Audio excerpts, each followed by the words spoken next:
Boa tarde, pessoal. Sejam todas bem-vindas, todos bem-vindos a mais um webinar da Drummond Advisors. Eu sou o Lucas Couto, aqui do time de comunicação da Drummond. Em nome de toda a empresa, é um grande prazer que recebemos todos vocês nessa próxima hora de conteúdo. Hoje trazido pelo Daniel Rangel, nosso Head of Labor Law, e também o Murilo Fontoura, nosso coordenador de departamento pessoal. O tema de hoje, pejotização no Brasil, como avaliar riscos, provisões e impactos na folha e na contabilidade. Além do Murilo, do Daniel e de mim, nós temos aqui a Regina Fernandes, que atua como intérprete de Libras para tornar esse conteúdo mais acessível. Rapidamente aqui, a agenda do nosso webinar, os tópicos que os nossos speakers vão abordar durante a próxima hora. Lembrando que este é um webinar interativo feito para vocês e por vocês também. Então fiquem à vontade para enviar perguntas via Q&A, que serão respondidas pelo Daniel e pelo Murilo. Para quem não conhece a Drummond Advisors, um rápido disclaimer, uma rápida apresentação. Somos uma consultoria especializada em transações internacionais, com mais de 14 anos de atuação no mercado, com escritórios físicos espalhados pelos Estados Unidos e pelo Brasil. Nossa equipe é formada por contadores e advogados bilíngues e também registrados e certificados tanto no Brasil quanto nos Estados Unidos, com um corpo colaborativo de mais de 320 colaboradores que cuidam de nossos mais de 12 mil clientes. Aqui algumas das empresas que confiam em nossos serviços. No fim da apresentação, vocês terão acesso aos contatos tanto do Daniel, quanto do Murilo, quanto os contatos gerais da Drummond Advisors, que está de porta aberta para recebê-los. Bom, falei demais, agora é hora de passar a bola para os nossos speakers. Daniel, Murilo, Regina, bom webinar para todos vocês. Obrigadão, Lucas. Obrigado pela oportunidade da gente estar aí novamente falando sobre, acredito que o tema mais relevante hoje, né, Murilo, em questão de relações trabalhistas. Primeiro pelo impacto que isso tem na realidade das empresas, né? A gente estava na preparação para o webinar, a gente estava conversando, eu e o Murilo, a gente lembrando, né, Murilo? Pô, não tem empresa que hoje não precise ou não tenha um contrato de PJ e não esteja atento, né, a esse assunto. Então, existe essa importância, essa relevância que ganha ainda mais relevância e mais importância diante da recente suspensão dos processos aí por parte do Supremo Tribunal Federal. Bom, o pessoal da comunicação já está deixando aí aberto, né, para vocês aí o nosso link para perguntas e respostas aí. Fiquem à vontade para mandar a qualquer momento as perguntas que vocês tiverem, qualquer dúvida, eu e o Murilo a gente vai tentar aí responder à medida que a apresentação for caminhando. Murilo, para a gente começar, tem algum ponto que você já queira trazer, algum aspecto que você queira destacar aí, às vezes, do nosso dia a dia, do que você vê aí em termos de folha de pagamento, gestão? Primeiramente, boa tarde a todos, é um prazer estar aqui com vocês. Esse tema, como o Daniel disse, está pipocando aí de forma muito que nos deixa com muita dúvida, né? O trabalho PJ em si, ele vem já vem dando essa dúvida para a legislação brasileira há muitos anos, e agora com essa suspensão dos processos há uma grande incerteza do que vem pela frente, né? Então, hoje estaremos aqui para ajudá-los e não deixe de enviar as suas dúvidas para nós, tá? É muito importante para ajudá-los e nos ajudar também. Murilo. Bom, pessoal, vamos então dar início aqui ao que realmente interessa. Tenho brincado com os nossos clientes aqui recentemente que tudo que a gente falar aqui hoje nesse webinar, amanhã pode ser diferente, né? A gente tem aí que aguardar o que vai ter de posicionamento do STF. Então, hoje a gente vai tratar aqui do que a gente tem efetivamente até hoje e do que a gente vê de alguns indícios do que o Supremo Tribunal Federal pode decidir nesse processo e o que a gente pode esperar nos próximos passos com relação à pejotização no Brasil, né? Então, para a gente voltar nesse tema, o STF, né, ele determinou no Brasil a suspensão de todos os processos em curso na justiça que discutem a validade ou não da contratação por pejotização. E a STF entendeu que esse é um tema de repercussão geral. O que isso significa? Que o julgamento do STF nesse tema 1389, né, que é o nomezinho aí que a gente dá para esse processo, é um julgamento que vai ser aplicado a todos os processos no Brasil que discutem esse tema. Tá? Então, realmente, vai criar um parâmetro, um precedente de vinculação obrigatória aos tribunais. E o ponto positivo, acho que é isso, né? Como o Murilo destacou, é um tema, né, a pejotização, que ao longo dos últimos anos traz muita incerteza e muita insegurança para as empresas. E agora o lado positivo é que o STF realmente vai tomar uma decisão para afirmar o que é válido ou o que não é válido. E a gente ter aí um norte para seguir em cima desse entendimento do STF. Então, o STF vai avaliar, né, a validade da contratação pela pejotização, os seus limites legais. Além disso, no aspecto processual, o STF vai apreciar também quem é a justiça competente para julgar esse litígio, né, de pejotização, esse reconhecimento de vínculo. Se é a Justiça do Trabalho ou se é a Justiça Estadual Comum. E ainda vai determinar quem tem o ônus de provar a suposta fraude na pejotização, né, para requerer a alegação de vínculo de emprego. Se é um ônus que compete ao PJ que está entrando com a ação ou a empresa que está aí sendo processada. Então, esses temas vão ser aí apreciados pelo Supremo Tribunal Federal no julgamento do tema 1389, com a repercussão geral. Lucas, pode passar para o próximo slide, por favor. Bom, pessoal, como eu comentei, tudo que a gente vai falar aqui vale até a próxima decisão do STF, até o próximo item que a gente tiver aí de julgamento, né? Mas a gente vê nos últimos anos, especialmente a partir da reforma trabalhista de 2017, uma tendência do STF em flexibilizar as formas de contratação. Existe uma jurisprudência que é muito utilizada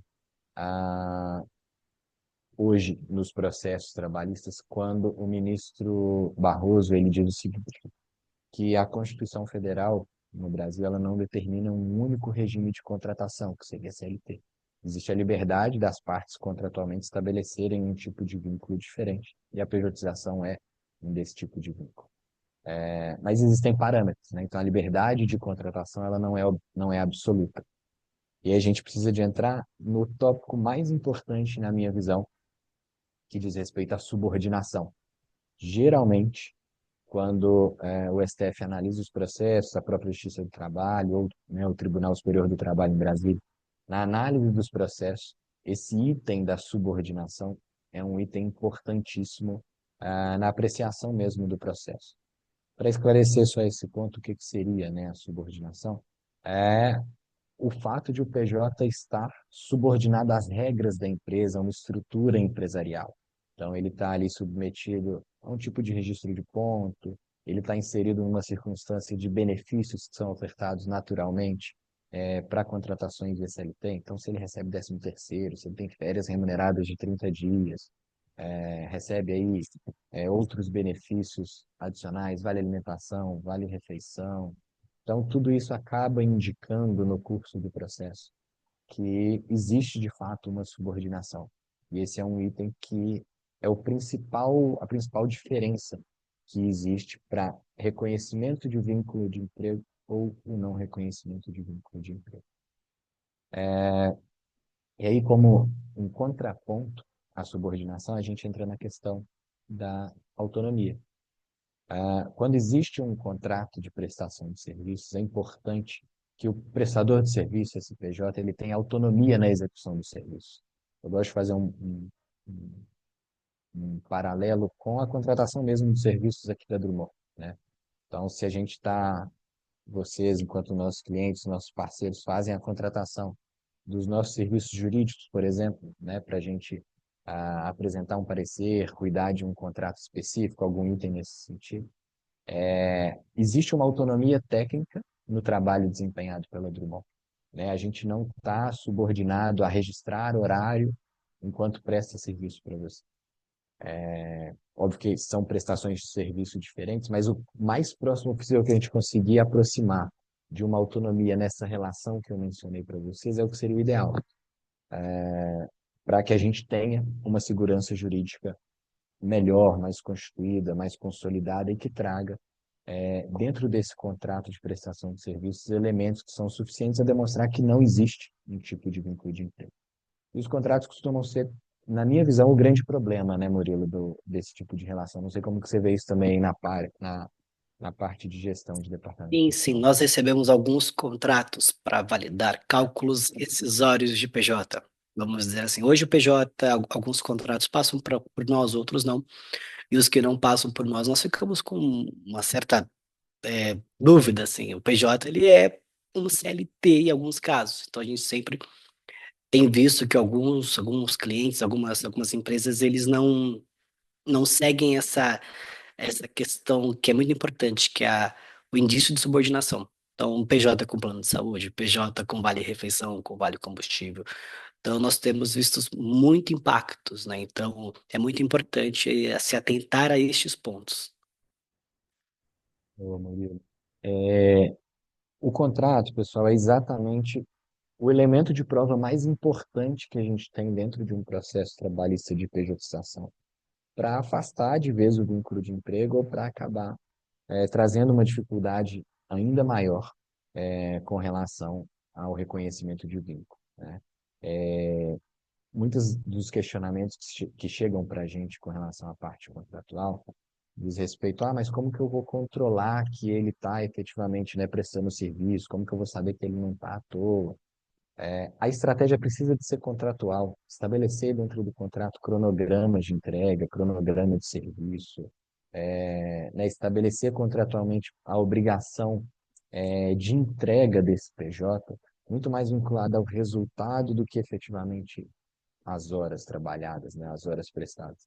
Outro elemento que é muito comum, né, Murilo, é que o contrato venha com a obrigação do PJ trabalhar 40 ou 44 horas semanais. Isso é muito típico de uma relação de emprego. Então, quando a gente Exclusividade cria também, em alguns casos, exclusividade, é um ponto exclusividade, outro ponto importantíssimo que vemos importantíssimo. muito. Uhum. Exatamente. E a exclusividade, ela, óbvio que ela não se vincula diretamente à autonomia, mas elas acabam pesando porque se eu presto serviço com exclusividade a uma empresa, um pouco dessa autonomia que existe para a prestação de serviço, ela se perde, né? Se eu vou prestar o serviço com exclusividade para a empresa, eu não tenho autonomia, inclusive, para prestar serviços a terceiros. Então, isso pode ser um outro fator que dificulte. Então, assim, a estratégia contratual ela é muito importante. Como elaborar bem um contrato de pejotização, com cronogramas de entrega, com as obrigações das partes, as obrigações do próprio PJ no que se refere à boa execução do serviço, ao cumprimento de prazos, deixar claro que ele não está subordinado à regra de que ele vai exercer a atividade, né, de uma forma técnica independente. Isso é muito importante, a gente trabalhar no contrato. Então, assim, em aspectos gerais, a linha contratual ela é muito importante para a gente poder trabalhar em cima. Existe um outro aspecto que foge um pouquinho do contratual, mas que alguns indícios também que o STF traz para a gente diz respeito a algum tipo de atividade que o STF já considera como válido o formato de pejotização, né? Então, alguns tipos de mercado, como, por exemplo, médicos, programadores, desenvolvedores, o STF já vem firmando o entendimento de que são atividades típicas de pejotização, né? Que a gente tem essa autonomia técnica, que a gente tem essa independência técnica do profissional para prestar serviço, tá? Um outro elemento e uma outra diretriz que a gente vê do STF já sendo validada também há bastante tempo diz respeito, e aí ela acaba, é engraçado que ela acaba se vinculando à CLT, que é a questão do conceito do empregado hipersuficiente. Só para contextualizar para todo mundo, desde 2017, a CLT passou a constar a figura do que é chamado de empregado hipersuficiente. O que seria essa figura? É um funcionário que tem, ou a pessoa, né, que tem formação em nível superior e que receba duas vezes o limite máximo dos benefícios da Previdência Social. Traduzindo aí de uma forma mais simples, a pessoa que tem formação em nível superior e hoje receba algo um pouquinho acima ali de R$ 16.000, que é o dobro aí dos benefícios da Previdência. O que o STF entendeu desde 2017 vem consolidando esse entendimento com relação a esse tipo de profissional? Primeiro, no aspecto de uma relação trabalhista típica de CLT, esse profissional ele tem a liberdade de negociar condições próprias de contrato de trabalho com a empresa, que se equiparam à negociação sindical. Então, o contrato de trabalho dele prevalece, inclusive, sobre a CLT. Com essa linha de interpretação, o que que o STF trouxe para a pejotização? Poxa, se o cara tem, pela CLT, a autonomia para negociar por conta própria, e o regime, né, o contrato que ele discutia, as condições, etc., tem o potencial de prevalecer sobre a CLT, esse tipo de pessoa, esse tipo de profissional tem também o conhecimento, entendimento, discernimento para assinar um contrato de trabalho, um contrato de prestação de serviço, abrindo mão dos benefícios, né, ou dos direitos de ser CLT, para atuar de uma forma independente enquanto prestador de serviço. Então, esse é um outro elemento, e até mais objetivo, né, vamos dizer assim, sai um pouco desse campo de interpretações do contrato, das dificuldades contratuais. O fato da gente ter esse elemento objetivo de um profissional de nível superior com um salário acima de R$ 16.000, a gente já ter essa validação pelo STF, é um elemento também importante na estrutura da empresa para se pensar na manutenção ou na reversão de outros vínculos de emprego que eventualmente sejam como PJ. Tá? Então, esse é um ponto fundamental que eu gostaria também de destacar. Murilo, antes da gente passar para o próximo slide, você tem algum ponto também para trazer para a gente? Acho que você abordou muito importante a questão, o contrato ele é o primordial hoje na relação de PJ e empresa. Acho que uma coisa que eu falo para alguns clientes é que não existe contrato igual. Não devemos sempre usar o modelo de contrato, porque ele é de acordo com cada função, com cada prestação, tá? Então é muito importante trabalhar nesses detalhes para a gente não correr nenhum risco. Murilo, antes da gente passar para o próximo slide, tem uma pergunta aqui do Felipe. Cliente seu, tá, Murilo? A diferença entre pejotização e o modelo de sócios minoritários, né? E como essa decisão impacta o modelo de associados minoritários. Imagino que seja a questão, né, de colocar esses associados com uma pequena participação da empresa, né, no contrato social, isso está vinculado. Felipe, o posicionamento do STF, né, o despacho do ministro Gilmar Mendes, quando determina a suspensão dos processos em território nacional, ele chama mesmo e diz respeito à pejotização estritamente. Então, a forma de ter um contrato de prestação de serviço que é questionado na Justiça do Trabalho. Óbvio que se assemelha muito, né, ao modelo de sócios minoritários, né, associados minoritários, mas existe essa diferença até conceitual. Então, é diferente mesmo da pejotização em si. Tá? Alguns elementos da decisão podem trazer impacto para esse formato? Podem, mas não vai ser de caráter obrigatório vinculante, como no caso da discussão de pejotização. Então, existe essa diferença, por isso que o STF não vai tratar especificamente sobre esse tema. Mas, obviamente, a gente pode acabar aproveitando algum dos elementos para trazer uma realidade diferente aí também para a questão dos associados. Algum ponto para acrescentar também, Ingrid? É isso mesmo, e assim, são modelos de contratações diferentes, né? Então, é um tema hoje que ainda não tem uma situação que pode impactar no futuro. Exatamente.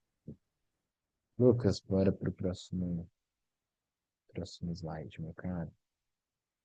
Bom, suspensão nacional dos processos, né? Então, a STF determinou a suspensão de todos os processos, como a gente já mencionou, de novo, né, para discutir se é válido ou não a contratação como PJ, para decidir se a Justiça do Trabalho é competente para julgar, e para definir de quem é o ônus de prova no processo, né? Se é de quem está entrando com o processo, o PJ, ou da empresa que está se defendendo.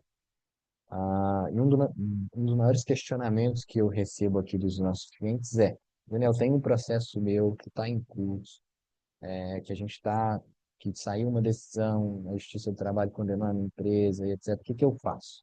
Mesmo com a suspensão do STF, isso tem acontecido. Isso tem acontecido em diversos outros tribunais, tá, pessoal? Aqui em Minas Gerais tem ocorrido, no Tribunal de São Paulo. Alguns juízes e alguns tribunais mesmo têm ainda determinado o prosseguimento do processo, mesmo com a decisão do STF. E o que que a gente pode fazer na medida em que uma empresa, mesmo com a suspensão dos processos, sofre algum tipo de condenação? Primeiro ponto obviamente, apresentar, né, o recurso no processo, o recurso competente, mas existe a possibilidade de ser feito uma reclamação constitucional no Supremo Tribunal Federal. Reclamação constitucional é uma ação que é feita diretamente no STF, com o objetivo de garantir a validade das decisões do STF. Então, o fundamento dela basicamente é o seguinte: STF tem o Tribunal X que não está cumprindo a sua decisão.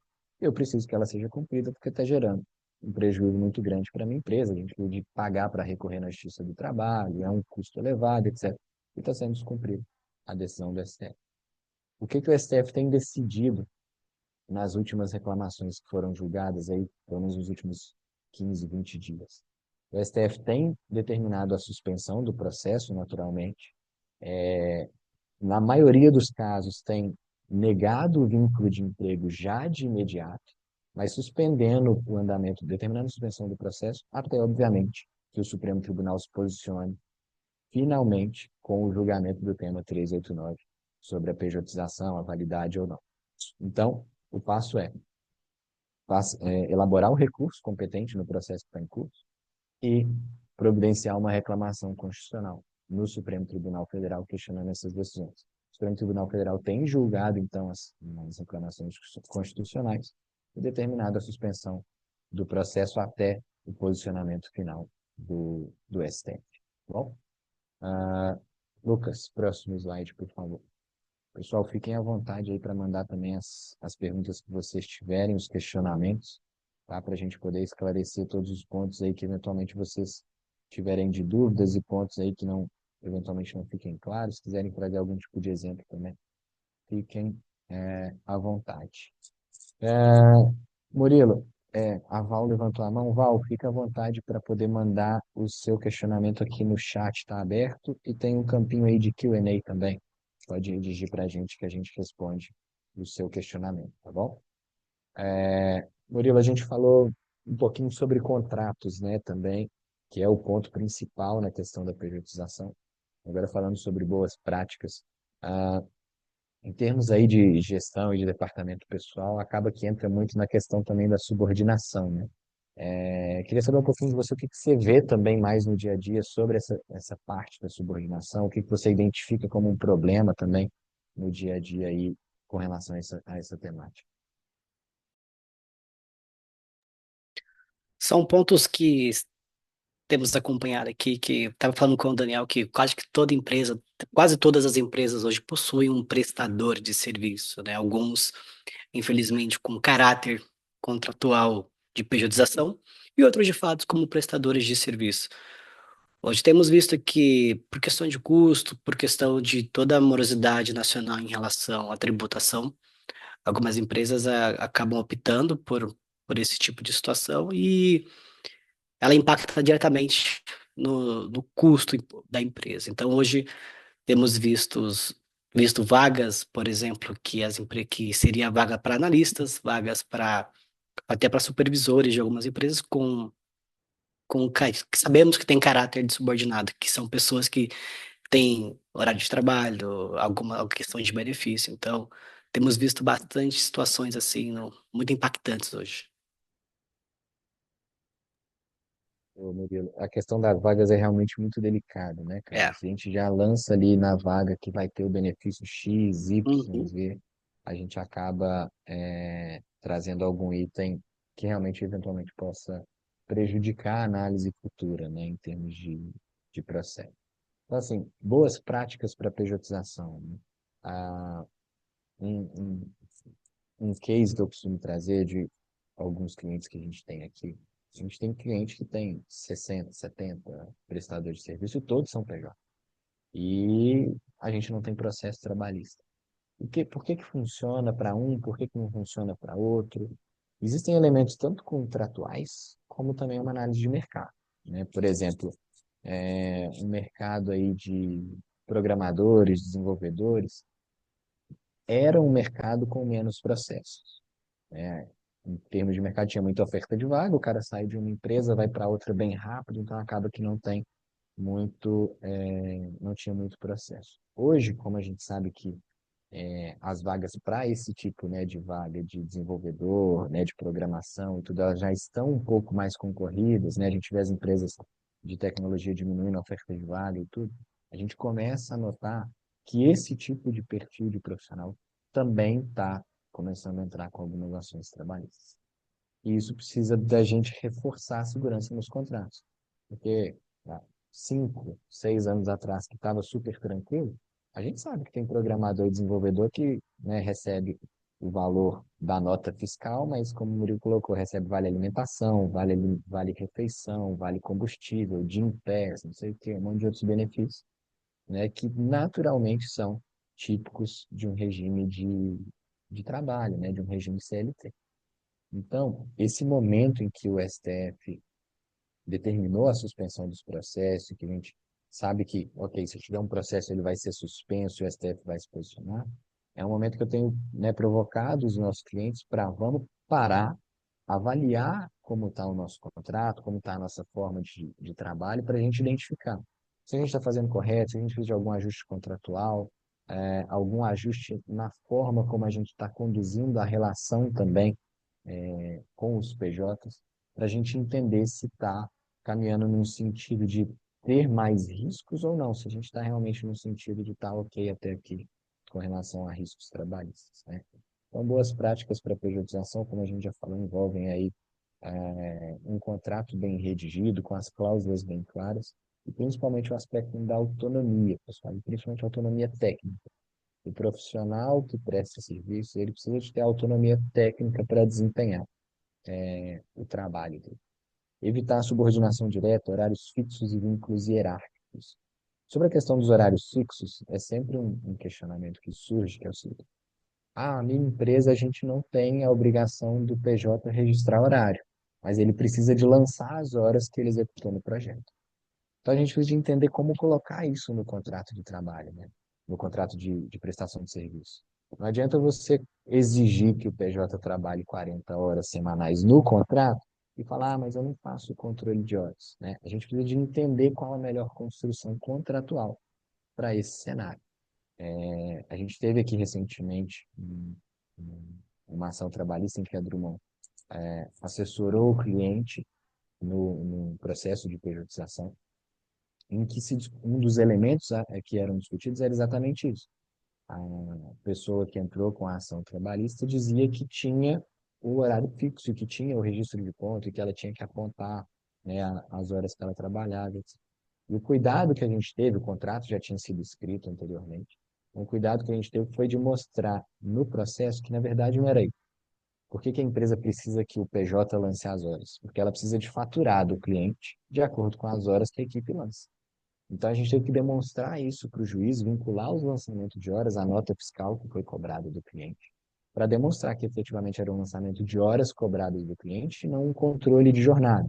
E aí, qual que seria a diferença? O controle de jornada você exige que o prestador de serviço comece de 8 horas, pare meio-dia para almoçar, volte uma, termine ali às 17. Isso é, de fato, um controle de horário, né? Isso é, de fato, um controle de jornada.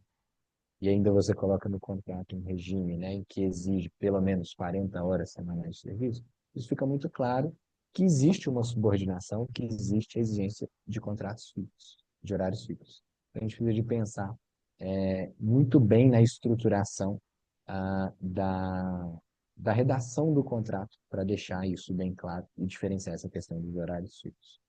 A Val Rocha mandou aqui para a gente uma pergunta, Murilo, que é o seguinte: como diferenciar a subordinação da real necessidade de ter um ponto focal na organização, que é responsável por supervisionar a qualidade, andamento do cronograma, outros detalhes característicos de um projeto de consultoria? Val, é um detalhe, é uma pergunta bem específica mesmo, né, e bem pontual. A grande questão que eu vejo é a gente precisa de estruturar no contrato de prestação de serviços exatamente esse tipo de obrigação, né? Então, por exemplo, se ele precisa de verificar o andamento do cronograma do projeto, né, e algum detalhe importante desse tipo de consultoria, o que é importante a gente verificar? Estabelecer para ele mesmo, dentro do contrato de PJ, um cronograma, uma tabela, uma lista de obrigações que ele tenha que seguir enquanto prestador de serviço, E isso diferencia de uma subordinação real, porque ele está cumprindo as diretrizes e obrigações que estão previstas no contrato de prestação de serviço, ao invés de cumprir obrigações que são repassadas no dia a dia. Então, a subordinação vai se diferenciar porque a gente está puxando um elemento contratual para trabalhar a obrigação dela, tá bom? Então, seria algo nesse sentido para a gente tentar trabalhar na própria redação contratual. A Valquíria Jesus trouxe um outro elemento também, que às vezes o próprio colaborador pede para ser o PJ, né? Devido aos impostos, né, Murilo? Isso aí é um dos pontos que mais acontece hoje, né? Existe até uma questão de uma aversão à CLT recentemente. E aí, Isso é, isso é muito comum, mas muito é, comum, mas muito comum, né? Porque hoje uma tributação para o empregado, ela chega a 34% da sua remuneração base, claro, dependendo da faixa salarial, só de impostos. Então, o colaborador, ele focando na remuneração, vai sim, provavelmente pedir. Mas a empresa tem que pensar sempre na saúde dela, né, de seguir as boas práticas. Então, é uma situação que muitas das empresas passam mesmo. exatamente. E aí a gente precisa tomar alguns cuidados, né? Assim, primeiro, o seguinte, foi o próprio, né, candidato na vaga que você ofertou que pediu para ser PJ?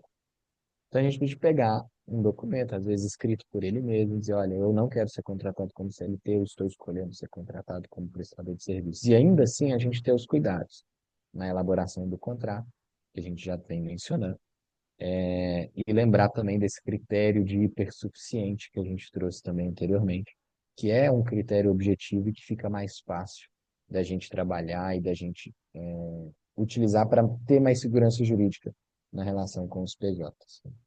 A Ana Luísa Carvalho trouxe uma outra pergunta aqui para a gente, que é o seguinte: eu tenho uma pessoa que faz as mídias sociais uma vez por semana, e ela faz o horário da empresa no dia que ela está trabalhando com a gente. Isso caracteriza CLT?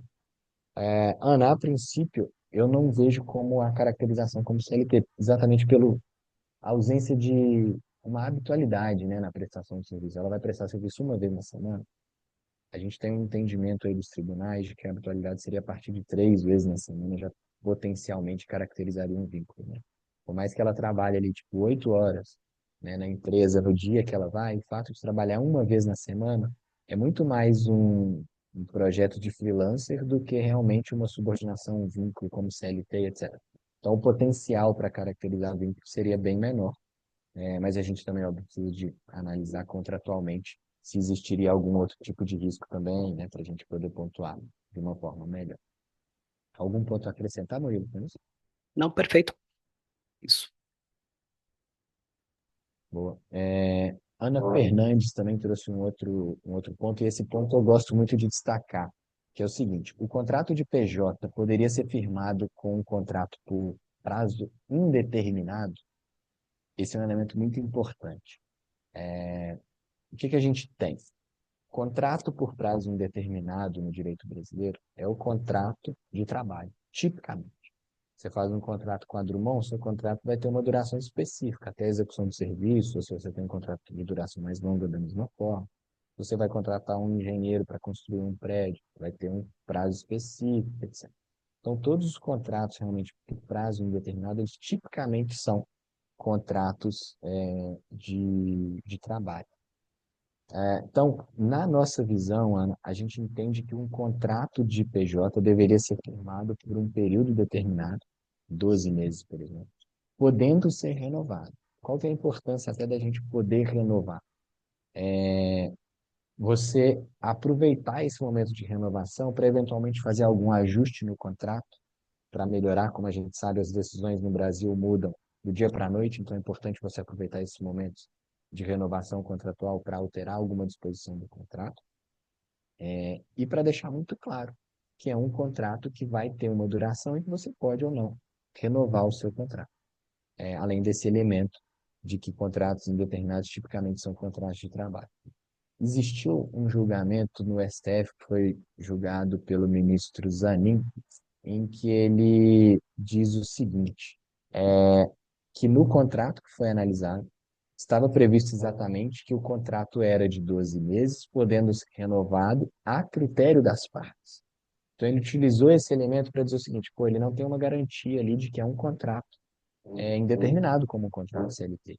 Ele tem um contrato por prazo determinado, fixado o prazo em contrato de 12 meses, podendo ser renovado, caso as partes assim entendessem. Então, isso evidencia também o seguinte, que não existe a exclusividade, que não existe propriamente uma subordinação direta, porque ele vai estar ali com um contrato com um prazo determinado. Então, contratualmente é um elemento que a gente considera importante, existir esse prazo determinado no contrato, tá bom? Além disso, reforçar no contrato, né, a natureza técnica independente da prestação de serviço. O pessoal agora começou a mandar algumas outras perguntas, isso é muito legal para a gente poder tornar mais dinâmico aqui o nosso webinar. A Michelle está trazendo também uma outra pergunta, que é o seguinte: o contrato de prestador de serviço que vincule o serviço a uma quantidade de horas semanais tem um risco aumentado para o vínculo seletista? Vocês recomendam não ter a previsão de hora. Michele, é um pouquinho do que a gente vem falando, né? Se o contrato determina a prestação de serviços mínimos em 40 horas semanais, isso pode ser um risco, né? Porque a contratação ali de 40 horas semanais, 44 horas semanais, ou 36, enfim, são típicas de regime de emprego, típicas de contratação como CLT.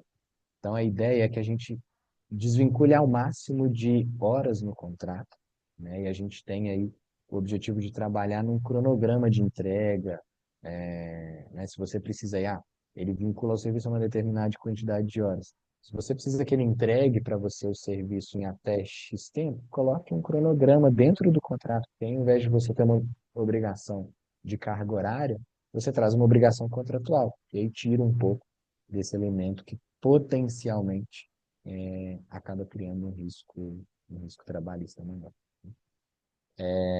Tem uma pergunta aqui também sobre a assinatura de e-mail com o nome da pessoa e o departamento, se isso entra ou não entra.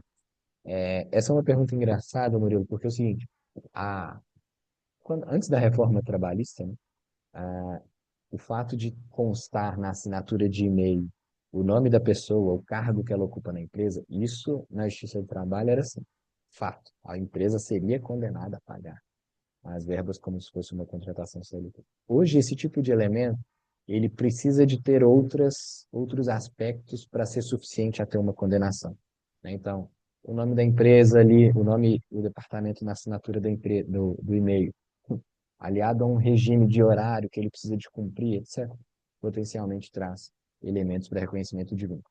Esse fato isolado, por si só, não acredito que traria um risco maior. Mas, geralmente, a assinatura do e-mail vai estar também vinculada a outros elementos, que aí sim caracterizam um vínculo. Hoje, Murilo, pelo que você vê, ainda tem sido comum também essa exigência, né? Ou que conste um cargo no contrato, ou um cargo para o PJ, como que você tem visto isso também, né?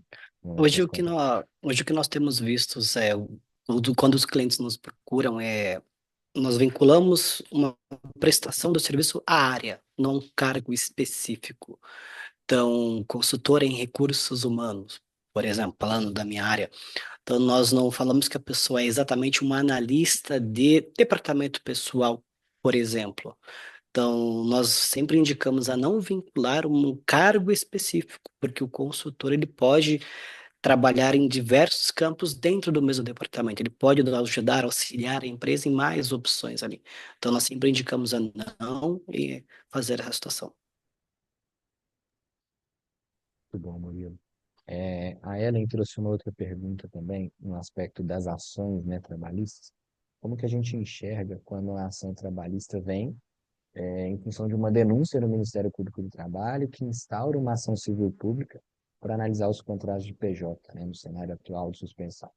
E aí, abrindo só um parênteses para explicar para eventualmente quem não saiba, né, o Ministério Público do Trabalho recebe denúncias e pode ajuizar, né, a ação civil pública em função de um dano à coletividade de trabalhadores por ofensa à legislação trabalhista. E geralmente essas ações são as ações de valores mais significativos, né, que a gente vê na mídia. A empresa tal foi condenada por indenização, dano moral coletivo de 10 milhões de reais. Geralmente são as ações de valor mais elevado. E nesse contexto, Ellen, de pejotização, né, e da suspensão, a ação civil pública tem que ter um andamento suspenso da mesma forma, tá?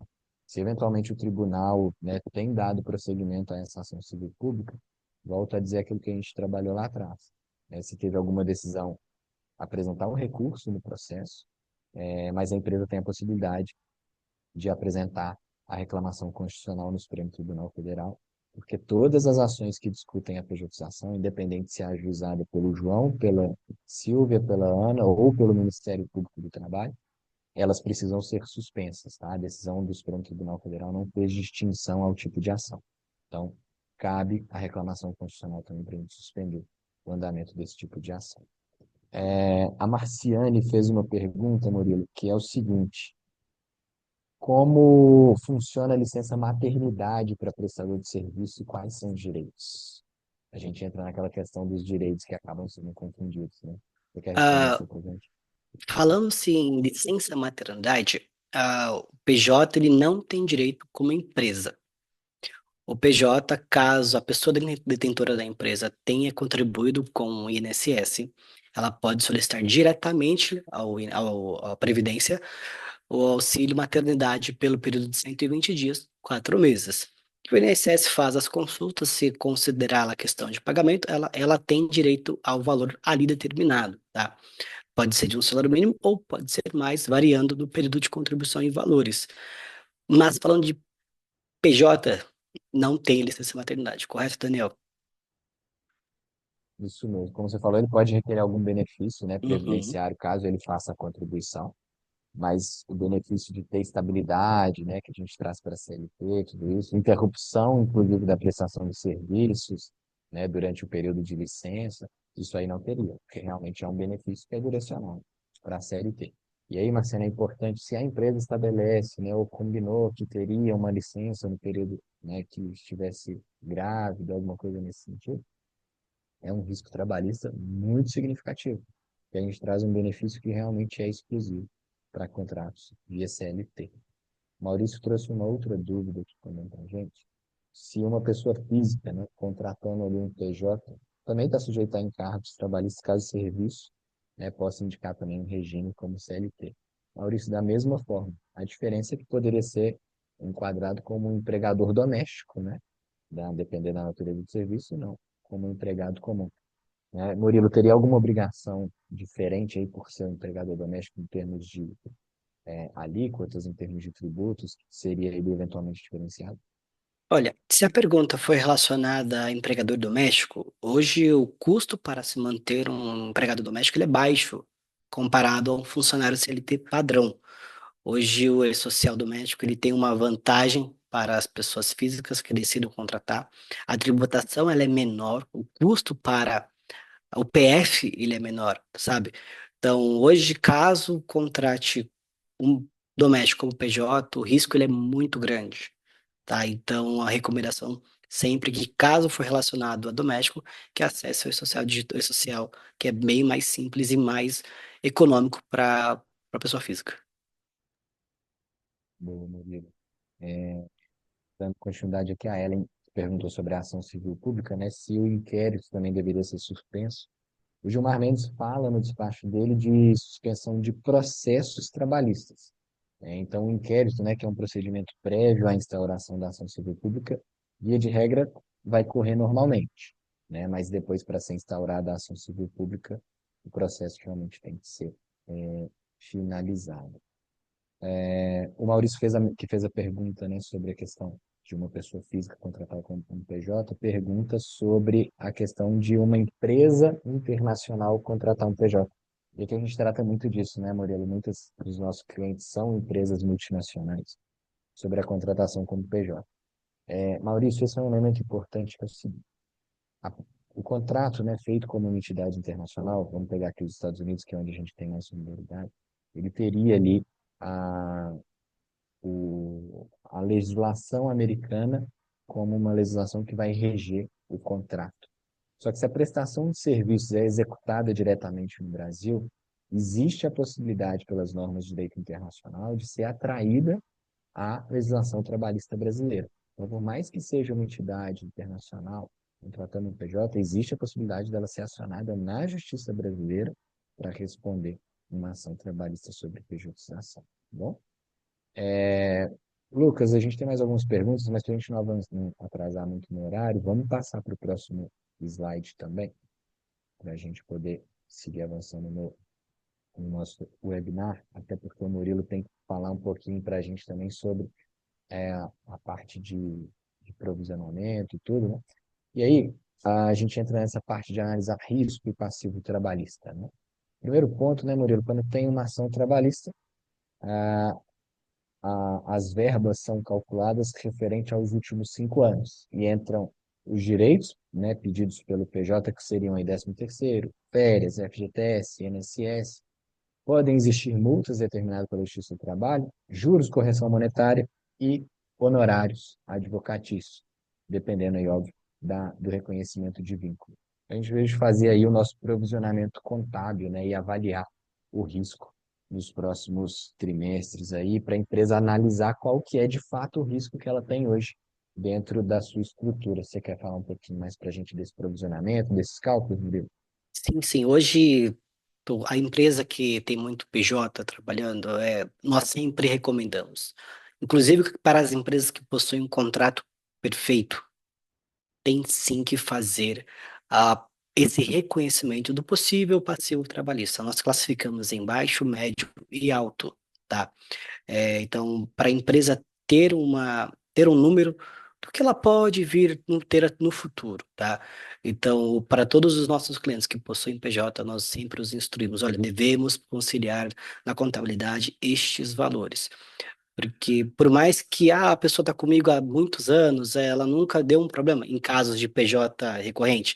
É importante termos esses números, porque para não ter uma surpresa no futuro, em caso de auditoria, em caso de due diligence, em caso de investimentos, por exemplo, para a empresa de fato saber quais são os números, quais são os valores que ela poderia ter de um passivo, tá?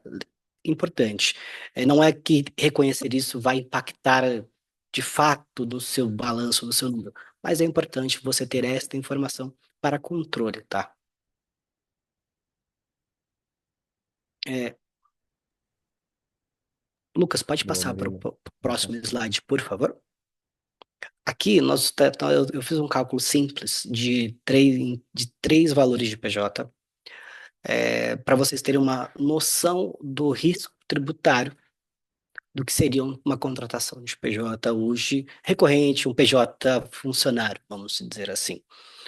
Por exemplo, o primeiro exemplo é em janeiro de 2019, o início, uma nota fiscal mensal de 8 mil. Quando nós falamos mensal, aquela nota recorrente, nota um, nota 2 no mês seguinte, nota 3 e assim vai. Em 5 anos, vamos, como o Daniel falou, pode retroagir aos últimos 5 anos. O risco tributário estimado, sem aplicação de multas, tá, pessoal? Aqui nós estamos trazendo o básico da numeração para vocês entenderem o possível impacto que pode trazer a falta da conciliação. R$ 176.640 para uma pessoa que está na empresa desde 19. Por exemplo, um PJ que está desde 2019. Murilo, só lembrando que aí a gente, né, obviamente a gente não fez o cálculo, né, comportando juros, correção Exato. monetária, honorários, eventuais multas, né? Então, realmente seria um montante até maior. Por isso a importância, né, da gente acompanhar e, como eu disse, gente, é um momento que as ações estão paradas, as ações estão suspensas, a gente já tem algumas diretrizes do STF, é o momento da gente fazer esse tipo de análise, entender qual que é o nosso risco, ver o que que faz sentido para adequar o contrato, transformar em CLT.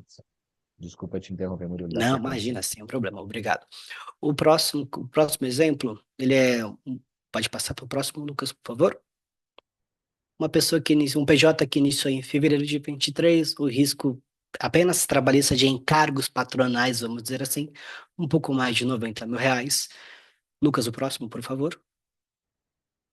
E aquele PJ que entrou em janeiro deste ano só para fazer um trabalho de um período específico que não tem aquele contrato bem redigido, um risco de R$ 14.000.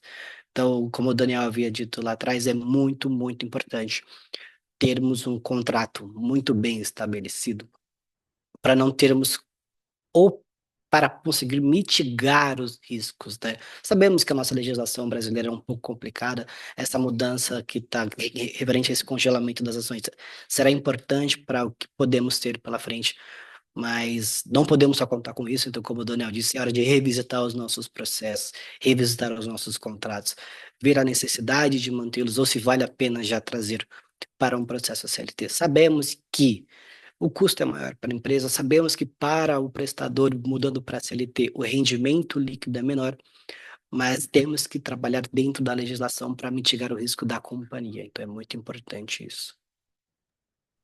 Murilo, a gente tem mais algumas perguntas aqui. A Ellen trouxe uma pergunta, né? Como a gente vê no ramo de tecnologia, segurança de dados e tudo, a instalação de VPN nos computadores de programadores, né, para ter algum tipo de controle. Ellen pode configurar algum tipo de controle, mas se eventualmente a gente tiver à disposição contratual, né, de que é um requisito, etc., a gente pode, de alguma forma, estruturar para que não configure ali algum elemento de subordinação, tá? Principalmente se a gente estabelece contratualmente a obrigação das partes e obrigações aí de que o prestador de serviço precisa eventualmente prestar ou apresentar algum tipo de obrigação para a empresa também, em termos de relatórios, planilhas, etc. É importante a gente vincular ao contrato essa possibilidade. Tá bom, a Renata trouxe uma pergunta aqui sobre se o PJ pode trabalhar dentro do cliente. Bom, Renata, se você está contratando, né, o seu prestador de serviço para prestar um serviço propriamente a uma outra empresa, não vejo problema, né? A terceirização, e isso é um elemento também importante que influencia na pejotização, o STF reconheceu que é livre a terceirização de qualquer atividade da empresa, atividade meio, atividade fim. Então, não vejo problema, mas a gente precisa de entender se é uma exigência contratual que ele sempre trabalhe dentro do cliente, do horário, né, de 8 às 17. Então, precisa ter outros elementos para a gente também analisar, para a gente apontar aí se existe realmente algum tipo de risco ou não. O André trouxe uma outra pergunta sobre o seguinte: supondo que eu tenho um prestador de serviço, PJ fixo, que eu quero fazer a transição para a CLT, um pouquinho do que você falou agora, né, Murilo? Ele pergunta se pode fazer um acordo para que esse tempo passado como PJ possa ter uma compensação, alguma forma de blindar a organização no futuro. André, é o seguinte, existe sim, tá? Hoje existe na Justiça do Trabalho um procedimento de homologação de acordo na Justiça do Trabalho mesmo, aí a empresa precisa de ter um advogado e o seu prestador de serviço também precisaria de ter um advogado, para levar à Justiça do Trabalho um acordo já de rescisão, provavelmente, né, que vocês eventualmente estipulem, já formatado, para reconhecer a rescisão contratual, e em cima desse acordo a gente dá a quitação gerente por todo o período para trás, né, todo o período em que prestou serviço como PJ. Esse tipo de acordo, ele é válido na Justiça do Trabalho, ele traz para a gente um elemento de segurança jurídica importante, porque esse acordo ele impede ações que questionem esse período como PJ, tá? A gente pode analisar, óbvio, também a viabilidade do PJ aceitar isso, mas existe essa possibilidade. A, a Renata, complementando aqui o slide, a pergunta dela, se seria, né, cumprir realmente o horário do cliente de 8 às 17. Renata, existe um risco, tá? A gente precisa analisar pontualmente essa estrutura. Depois aí o Lucas vai passar o slide com o meu contato, do Murilo.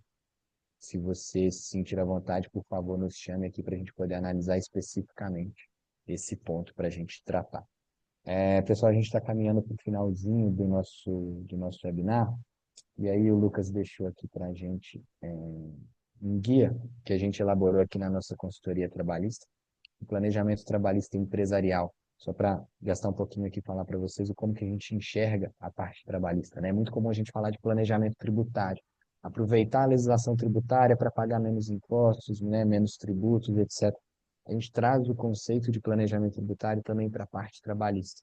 Como a sua empresa pode reduzir o custo trabalhista aplicando a legislação trabalhista vigente, aplicando modelos de compliance trabalhista para aumentar a segurança jurídica, reduzir também o seu custo trabalhista.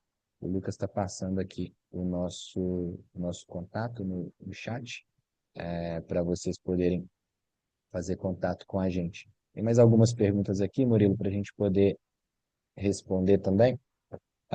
Quando é um ECLT, podemos contratar como PJ e quais os riscos? Bom, poder contratar como PJ, a gente pode, não vejo problema. A gente precisa de entender de novo e voltar naquela questão do contrato. Um contrato bem estruturado, um contrato bem escrito, um contrato em que a gente mitigue esses riscos de subordinação, de controle de horas e etc., para a gente afastar totalmente aí, ou em boa parte, o risco de ações trabalhistas, no caso aí dessa nova contratação como PJ. A E um Ana ponto queria fazer uma importante aqui pergunta. também, Daniel, a Diga, Murilo, quantidade desculpa, de não, cara. dias, né? A pessoa, quando ela deixa de ser CLT, ela não pode já virar um PJ, ela tem Boa, que ficar um período sem prestar serviços para a empresa para não caracterizar fraude ao serviço social, seguro social, tá? De bem 180, de lembrado. 180 dias, é só um ponto importante. Além do que o Daniel falou. Boa, bem lembrado, Murilo. Obrigado, meu cara. A Ana Clara está trazendo aqui uma outra pergunta, mais voltada também para a questão da suspensão dos processos. Se o que motivou o STF a suspender os processos, o que motivou, né, o STF a suspender os processos agora, considerando que são milhares de ações paralisadas, sem prazo definido, que envolve a discussão sobre competência da Justiça do Trabalho. Ana, na preparação para o webinar, estava lendo um material hoje já público do Tribunal Superior do Trabalho, já são 380 mil ações suspensas por essa decisão do STF. Por que o STF suspendeu as ações que discutem a pejotização? O STF, há algum tempo, né, como a gente disse, desde aí da reforma trabalhista, vem tendendo a flexibilizar a contratação como pejotização, reconhecendo a validade do tipo de vínculo, né, afastando condenações que a Justiça do Trabalho apresentava e reconhecia. E começou a existir uma enxurrada de ações e reclamações constitucionais no STF, questionando a jurisprudência do Supremo Tribunal Federal, dizendo que a Justiça do Trabalho não estava cumprindo as normas. E o Gilmar Mendes, por diversas vezes, em vários julgamentos, ele já externou isso, que a Justiça do Trabalho não estaria cumprindo, sem entrar no mérito se tá ou não, tá, pessoal? Só estou repetindo aqui o que o Gilmar Mendes já passou, que a Justiça do Trabalho não estaria cumprindo as determinações do Supremo Tribunal Federal, especialmente em temas de pejotização. Então, o que o STF fez foi o seguinte: o STF diz que pode a pejotização. A Justiça do Trabalho tem insistido em dizer que não. Vamos suspender todos os processos que discutem. O STF vai julgar em caráter de repercussão geral, porque é uma decisão que vai ser obrigatória, e a gente vai definir os limites. Competência, quem tem ônus de prova e se é válido ou não. Pejotização. Então, o contexto em que o STF determinou a suspensão dos processos é isso.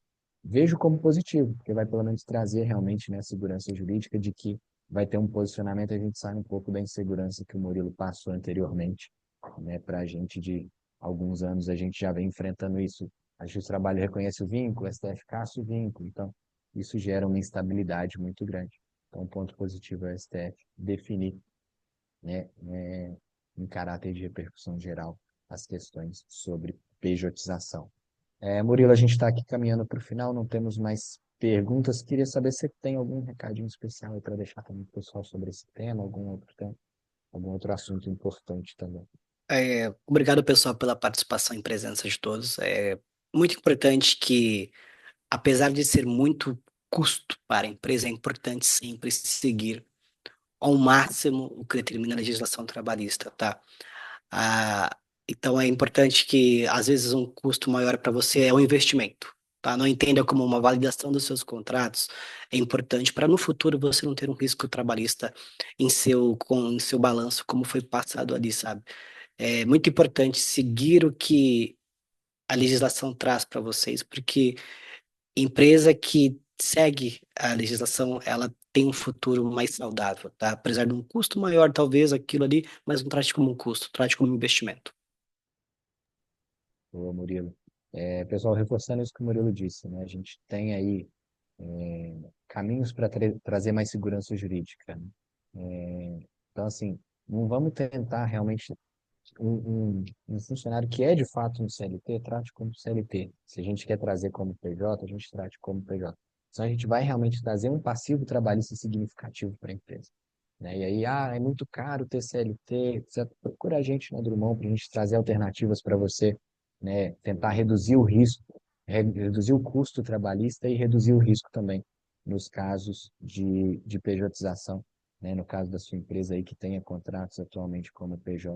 A gente vai estar 100% à disposição para cuidar da empresa de vocês, trazer estratégias jurídicas de prevenção a conflitos e tratar de forma estratégica também algum conflito que exista. Lucas, meu caro, mais algum recado, algum outro ponto que a gente precisa de deixar? Por favor, nos auxilie aí. Eu quero só agradecer você, Murilo, agradecer também Daniel, Murilo, Regina, sobretudo todo mundo que participou.